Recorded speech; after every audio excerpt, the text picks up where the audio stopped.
Amigos, sin duda hay historias del espectáculo que sorprenden, hay otras que incomodan, pero la que estás a punto de escuchar, esta duele de solo mencionarla, porque detrás de algunos de los mayores éxitos de los 90 se escondía un personaje que convirtió la fama en un arma.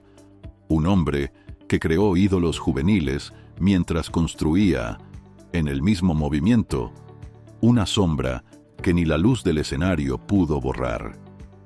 Hoy vamos a contar lo que muchos prefieren callar, lo que se escuchaba casi en susurros, lo que los fans no querían creer, lo que la industria se negó a destapar a tiempo. Vamos a hurgar en el lado más oscuro de quien fue llamado genio de la música pop mexicana. Genio, sí, pero el talento no sirve de nada cuando se usa para destruir. Quédate hasta el final, porque los últimos datos te van a dejar pensando si esta historia realmente terminó, o si solo está esperando otro reflector para volver a empezar.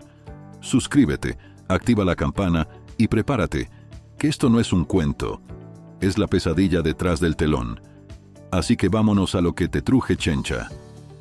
Nuestro dato espeluznante número 1. La doble vida del genio musical. Mientras en televisión presumía éxitos con estrellas nacientes, en privado cultivaba un modelo de control casi quirúrgico. Sergio Andrade era el hombre que todos querían tener como productor, disciplinado, perfeccionista, obsesivo del detalle. Pero esa misma obsesión se filtraba a su vida personal como veneno. Él no solo moldeaba voces, también moldeaba voluntades. Decían que tenía un radar para detectar talentos pequeños, tímidos, con ganas de comerse el mundo, pero sin saber por dónde empezar. Les prometía carrera, aplausos, giras internacionales. Y claro, la promesa era tentadora. Pero el contrato invisible que se firmaba iba más allá del escenario.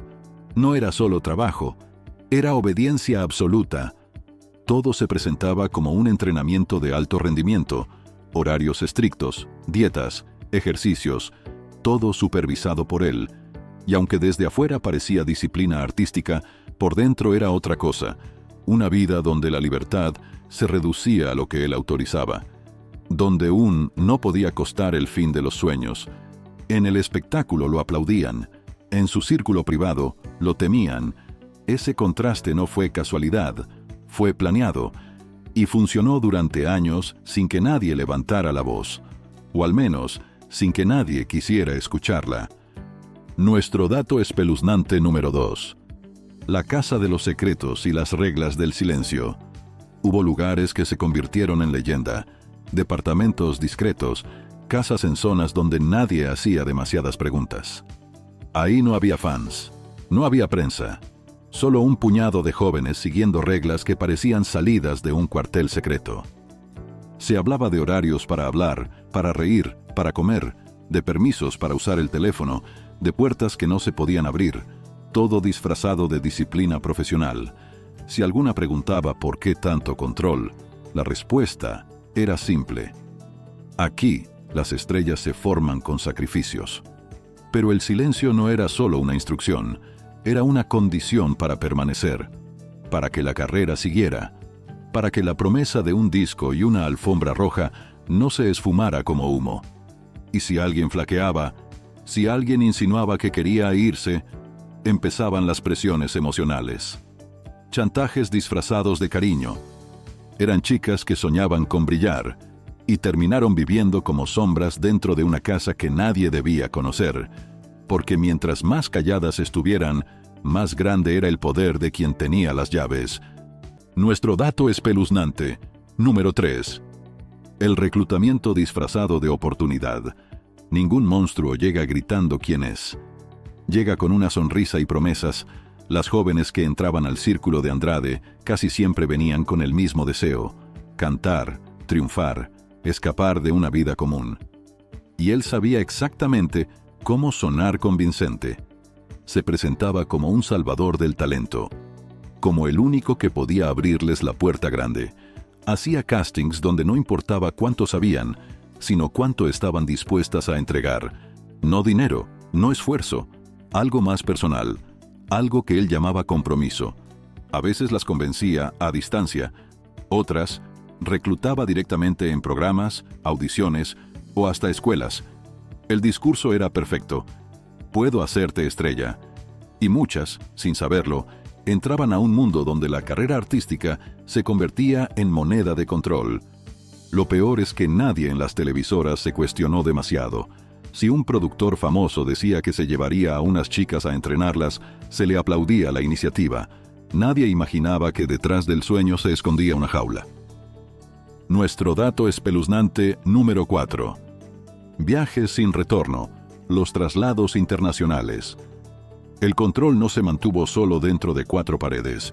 Cuando las primeras sospechas empezaron a correr, Andrade tomó una decisión extrema: mover a su grupo de un país a otro antes de que alguien pudiera intervenir. Europa, Sudamérica, sitios donde nadie conocía los chismes que ya reventaban en México.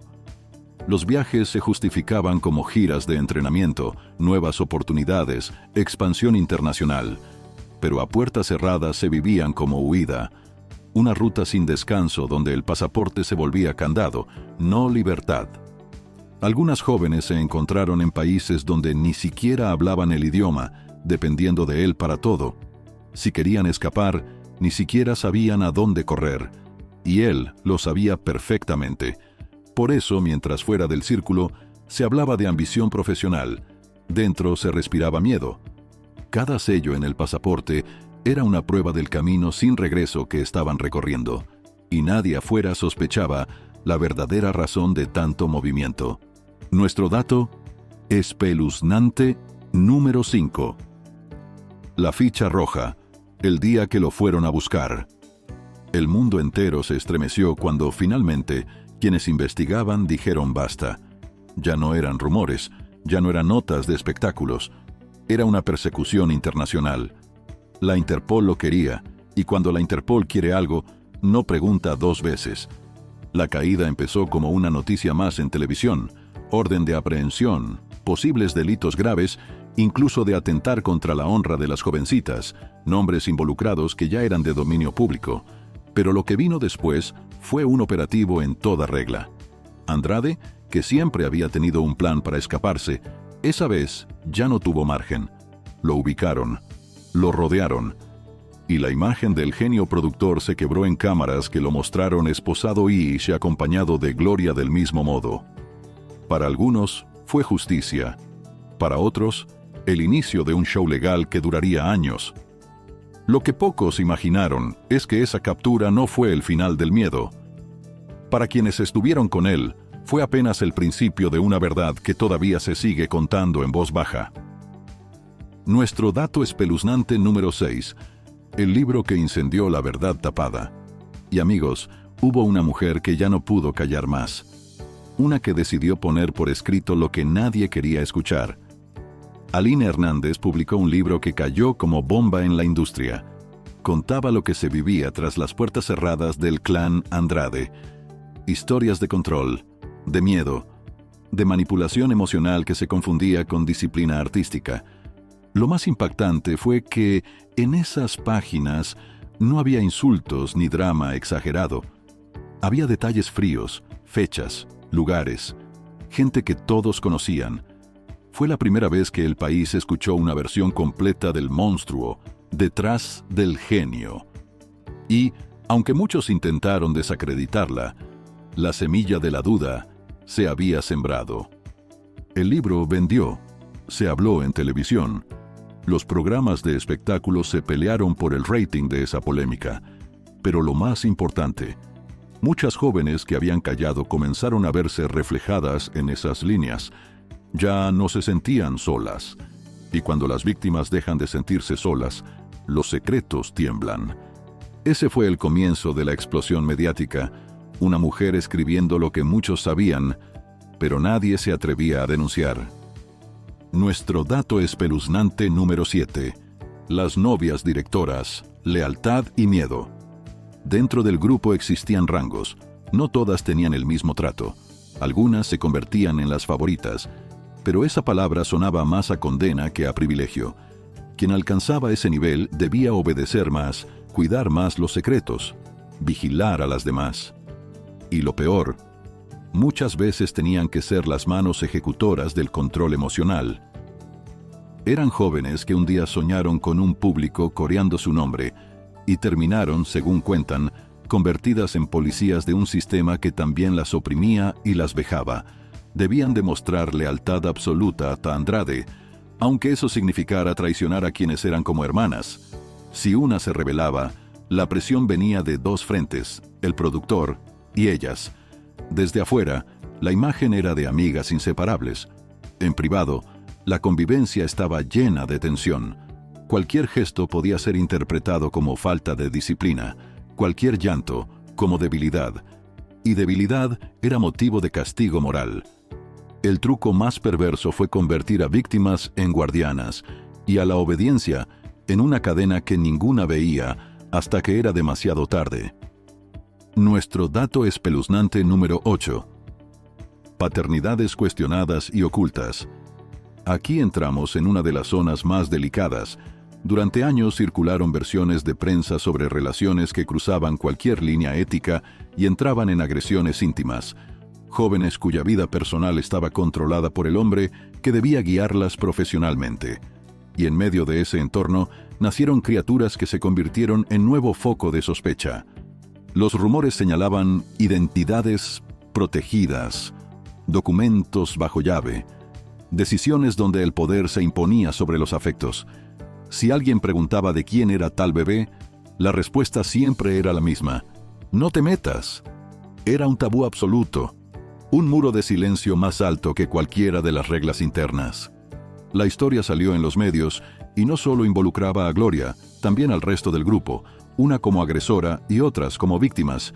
Se debatió en tribunales, se habló de análisis, custodias, versiones encontradas, pero entre la niebla nunca quedó totalmente claro dónde terminaba el rumor y empezaba la verdad.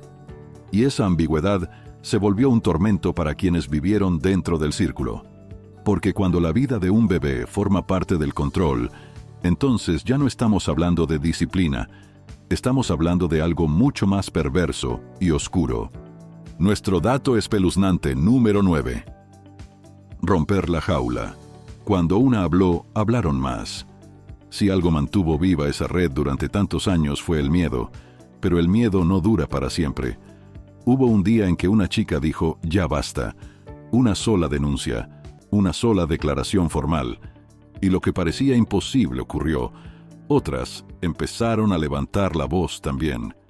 Algunas contaron historias que coincidían casi al milímetro: rutinas, castigos, humillaciones. Otras hablaron de cosas aún más graves que preferían no detallar públicamente, pero que dejaron ver hasta dónde llegaba el poder de control emocional que se ejercía ahí dentro. Los periodistas empezaron a conectar puntos, los abogados empezaron a pedir cuentas, la sociedad comenzó a preguntar por qué nadie había intervenido antes, y lo más importante, quienes habían estado calladas empezaron a verse como víctimas, no como culpables. El silencio se fracturó, y una verdad dolorosa salió a la luz, tropezando con cada intento de encubrirla. Nuestro dato espeluznante número 10. La fama como jaula dorada que nadie veía por fuera. La ironía más cruel de esta historia es que todo ocurrió a plena vista. Las víctimas aparecían en televisión, en revistas, en escenarios. Sonreían para las cámaras mientras por dentro cargaban un secreto que les consumía la vida. Y el público, sin sospechar nada, aplaudía más fuerte. La industria las presentaba como estrellas disciplinadas, talentosas, privilegiadas por tener un productor tan exigente. Los ejecutivos celebraban los números. Los fans soñaban con ser como ellas. Y así, la jaula dorada se volvió impenetrable. Nadie sospecha del cautiverio de alguien que parece tenerlo todo. Incluso cuando algunos rumores empezaron a surgir, muchos los desestimaron. Era más fácil pensar que eran chismes de competencia que aceptar la posibilidad de un abuso sistemático detrás de la fama. Así, el éxito se convirtió en un escudo para el que menos lo merecía. A veces, lo más perturbador no es lo que ocurre en la oscuridad, es lo que ocurre frente a millones de ojos que se niegan a verlo. Nuestro dato espeluznante número 11. la captura que dio la vuelta al mundo. Después de años de rumores, denuncias que parecían perderse entre papeles y huidas estratégicas, el cerco finalmente se cerró. Andrade ya no estaba en México, se movía por países donde creía que nadie voltearía a buscarlo. Pero cuando Brasil entró en la ecuación, la historia cambió de escala. Las autoridades mexicanas pidieron apoyo internacional. Se activó una orden de búsqueda que sonaba a película, pero era muy real. El productor que se creía intocable fue localizado. No hubo glamour, no hubo reflectores, solo esposas y miradas de sorpresa entre quienes vivían con él, y ahí empezó la caída pública. La noticia voló por todos los noticieros, no solo de México, también del extranjero. Aquella imagen recorrió el mundo entero. El hombre que había creado estrellas ahora escoltado como un fugitivo. Muchos respiraron hondo pensando que ahí se terminaba todo. Pero quienes conocían realmente esa historia, sabían que apenas comenzaba la parte más retorcida. Porque una captura no borra lo que ya pasó, solo lo expone. Nuestro dato espeluznante número 12. Papuda, prisión sin reflectores. Brasil no fue un destino turístico, fue un paredón de realidad. El nombre de la prisión donde terminó, Papuda, se convirtió en símbolo del derrumbe, tanto de él como de Gloria Trevi, quien aparecía como su pareja. Ahí ya no había asistentes ni coristas que lo obedecieran. Ahí las reglas las ponía otro, y él tenía que acatarlas. La vida en Papuda es dura para cualquiera, pero sobre todo para Sergio y Gloria.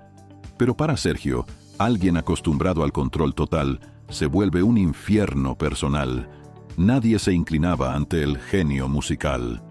Nadie lo protegía de las voces que comenzaban a filtrarse a la prensa, y mientras él esperaba la extradición, afuera los testimonios seguían acumulándose como piedras en una avalancha. Las visitas, las entrevistas legales, incluso los rumores de lo que decía ahí dentro, todo se convirtió en combustible para un caso que parecía crecer sin freno. Y lo más escalofriante fue que, pese a estar preso, su sombra seguía dominando el miedo de quienes habían vivido bajo su mando. Estaba encerrado, pero su poder emocional todavía no.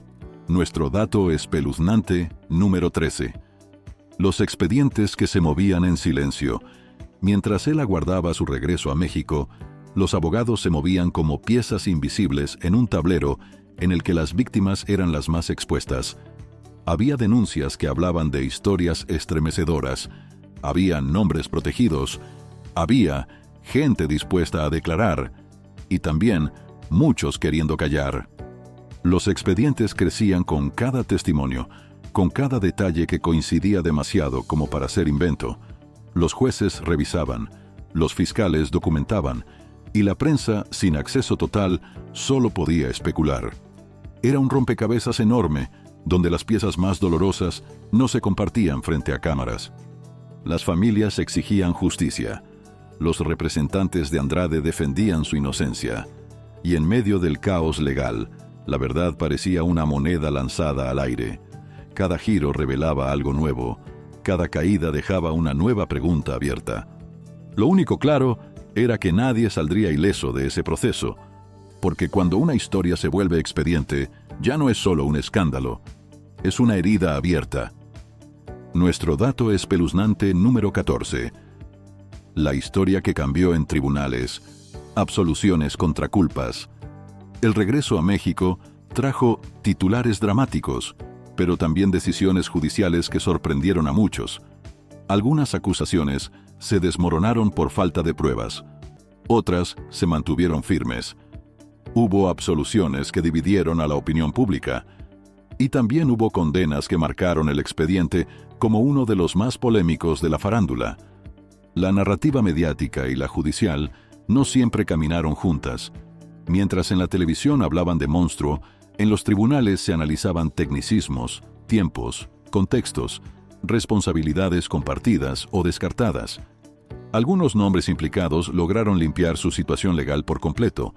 Otros cargaron con sentencias que nunca desaparecieron del recuerdo colectivo. La gente en la calle tenía una versión, los jueces, otra. Y Andrade, como siempre, guardó silencio. Ese silencio fue la señal más perturbadora.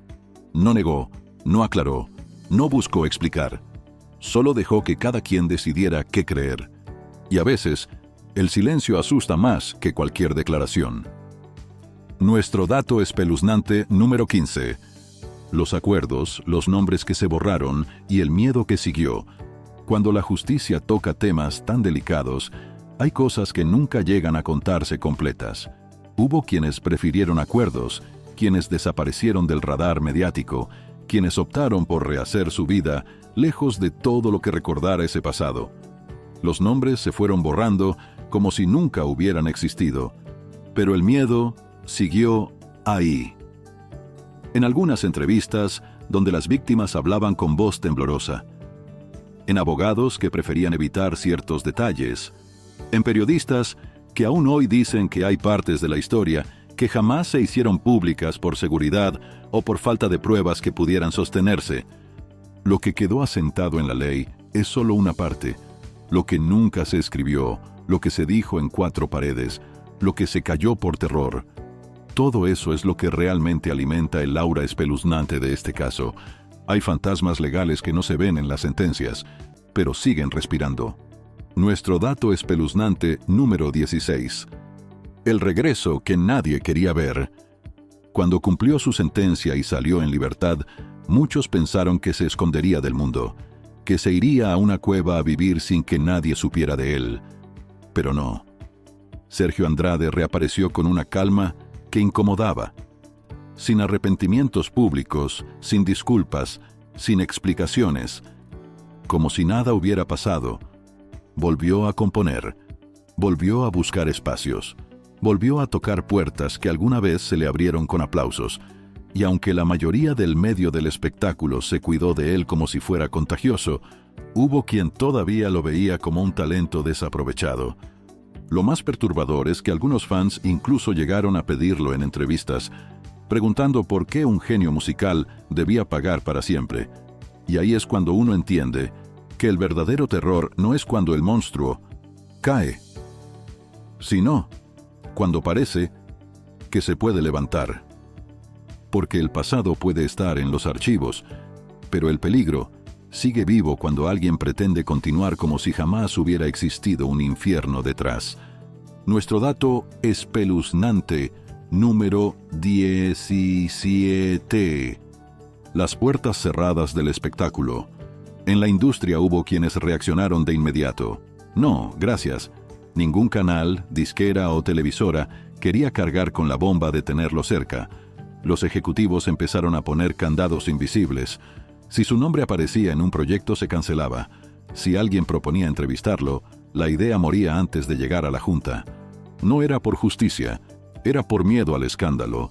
El espectáculo a veces puede tolerar errores, pero no tragedias que aún generan pesadillas, y menos si el protagonista parece no entender la dimensión del daño. Pero esa cancelación silenciosa no fue del todo suficiente, porque aunque él estaba fuera del foco, tampoco estaba del todo fuera del juego, y eso mantenía a muchos incómodos, preguntándose si algún día lograría colarse otra vez entre reflectores. El riesgo no era que volviera a ser famoso, el riesgo era que siguiera creyendo que podía hacer lo que quisiera sin consecuencias. Nuestro dato espeluznante número 18. Demandas nuevas con hechos de ayer. Cuando todo parecía enterrado en los años 2000, de pronto surgieron nuevas demandas. Pero ahora en otro país, se señalaron hechos de la época dorada del pop noventero. Historias que parecían olvidadas resurgieron con fuerza, arrastrando nombres que la audiencia seguía idolatrando. Estas demandas no son penales por el paso del tiempo, pero en el terreno civil buscan responsabilizar por los daños vividos, y lo más fuerte es que se abrieron en Estados Unidos, donde el escrutinio mediático es feroz y los abogados juegan a ganar sin importar a quién se lleven por delante.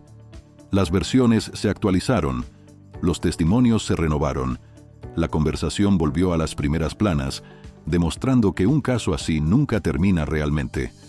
Solo se guarda en pausa hasta que alguien se arma de coraje para apretar play otra vez. El fuego puede apagarse años, pero una chispa basta para revivir el incendio. Nuestro dato espeluznante, Número 19. El dinero que movía los hilos. Mucho se habló del talento, pero muy poco del dinero. Mientras él controlaba carreras y destinos, también había contratos, pagos, regalías, inversiones, vidas enteras dependiendo de sus decisiones económicas. Si alguien quería salir del grupo, la amenaza era clara: te quedas sin nada. El dinero no solo compraba lujos, compraba silencio, compraba lealtades, compraba segundas oportunidades mediáticas, y cuando alguien tiene una billetera lo suficientemente abultada, puede hacer que cualquiera dude antes de hablar. Los rumores más oscuros apuntaban a transacciones extrañas, movimientos para evadir titulares, protección legal financiada de manera inteligente.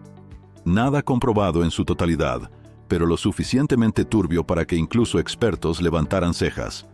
A veces, el poder no está en lo que puedes producir, sino en lo que puedes pagar para que se olvide.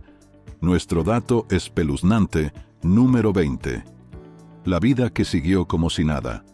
Quizá el capítulo más perturbador de todos no es él encerrado, ni esposado, ni señalado.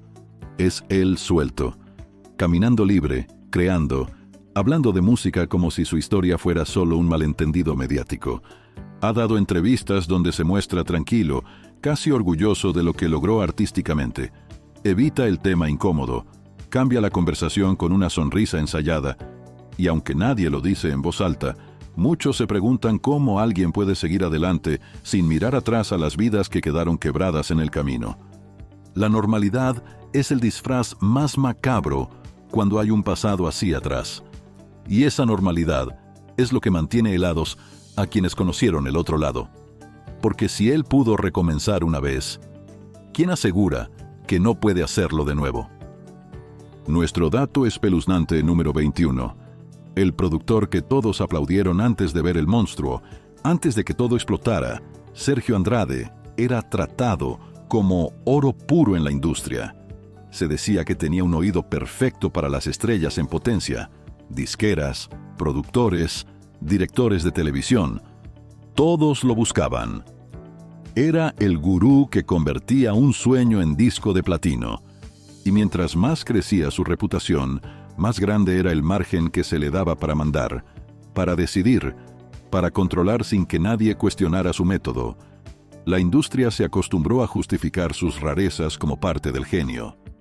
El talento lo perdona todo, decían algunos, pero nadie se preguntó qué pasaba cuando el genio cerraba la puerta.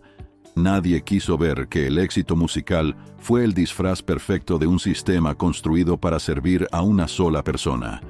Todos aplaudieron. Todos disfrutaron de los resultados, hasta que el telón cayó y dejó al descubierto todo lo que no quisieron mirar. A veces los aplausos son los cómplices más cobardes. Nuestro dato espeluznante número 22. Canciones que hoy suenan distinto. Durante los años más oscuros, muchas de las canciones que producía se convertían en himnos juveniles, letras de libertad, rebeldía y sueños. Pero hoy, con todo lo que se sabe, esas mismas canciones ya no se escuchan igual. Frases que antes parecían románticas, ahora suenan a confesión. Coros que hablaban de decisión ahora recuerdan a control. Y videoclips que mostraban juventud y energía, ahora hacen pensar en quién estaba detrás de la cámara dirigiendo cada movimiento. La audiencia ha tenido que volver a interpretar el pasado, no porque la música haya cambiado, sino porque ahora conocemos a quien movía los hilos. Y cada nota se convierte en un eco incómodo del silencio que guardaron tantas voces. El arte sobrevivió, pero ya no brilla con la misma luz. Nuestro dato espeluznante número 23. La industria que cayó cuando debía hablar. No hay historia de horror en el espectáculo que no tenga espectadores privilegiados. Gente que sabía algo, que escuchó algo, que sospechó algo y decidió mirar hacia otro lado. Porque era más fácil proteger una mina de oro que a jóvenes soñando con un futuro. Ejecutivos, managers, periodistas, colaboradores cercanos. Muchos prefirieron creer que todo era exageración, que los rumores eran fantasía, que el genio jamás cruzaría líneas tan graves. Pero eso no fue inocencia. Fue conveniencia. La industria no es sorda, es selectiva. Cuando el escándalo se volvió inevitable, algunos de esos mismos que callaron se arrancaron la máscara para declararse indignados, como si no hubieran contribuido al silencio que permitió que todo creciera sin control. Lo más espeluznante no fue lo que un hombre hizo, fue cuántos lo dejaron hacerlo. Nuestro dato espeluznante número 24. Las víctimas que aún buscan justicia. Muchas de las jóvenes que pasaron por ese infierno han tratado de rehacer su vida. Algunas lograron retomar carreras, otras eligieron el anonimato. Pero un trauma no se borra con una sentencia, ni con un micrófono que vuelve a prenderse. Todavía hay quienes exigen que se reconozca todo lo que vivieron, que se nombre el daño como lo que fue, que no se minimice con tecnicismos ni se diluya en titulares que envejecen rápido. Sus voces, antes obligadas a callar, hoy se escuchan más firmes, aunque todavía tiemblen a veces. La lucha no está cerrada, y eso lo hace más doloroso. No hay cierre feliz, no hay medalla al final, solo una historia que continúa en terapias, en demandas civiles, en noches donde el sueño no llega. El público ya pasó página. Ellas no pueden. Nuestro dato espeluznante, número 25. El miedo a su regreso definitivo, lo que podría volver a pasar. Aquí llegamos al punto que deja la piel helada, porque si el pasado ya fue un infierno, ¿qué pasa si se repite? Sergio Andrade sigue libre, sigue vivo, sigue creyendo en su propia versión de los hechos. Y mientras respire, siempre existirá la posibilidad de que su nombre vuelva a colarse en los sueños de alguien que no conozca esta historia, de que una nueva generación, sin memoria del escándalo, lo vea como un mentor brillante, de que un viejo contacto de la industria decida que el talento merece otra oportunidad. La historia ya nos enseñó lo que pasa cuando el poder se junta con el silencio. El peligro no es lo que ya ocurrió, es lo que puede volver a ocurrir si dejamos que el olvido haga su trabajo. A veces, el verdadero horror no está en el pasado, sino en el futuro que puede repetirlo. Lo espeluznante de este caso no es solo todo lo que salió a la luz, sino todo lo que aún permanece oculto. Todas las preguntas que nunca se respondieron. Todos los secretos que todavía podrían aparecer en cualquier momento. Porque esta historia se niega a morir. Sigue respirando detrás de las cámaras, en los archivos judiciales, en el miedo de quienes no han contado todo. Y ahora la pregunta es para ti.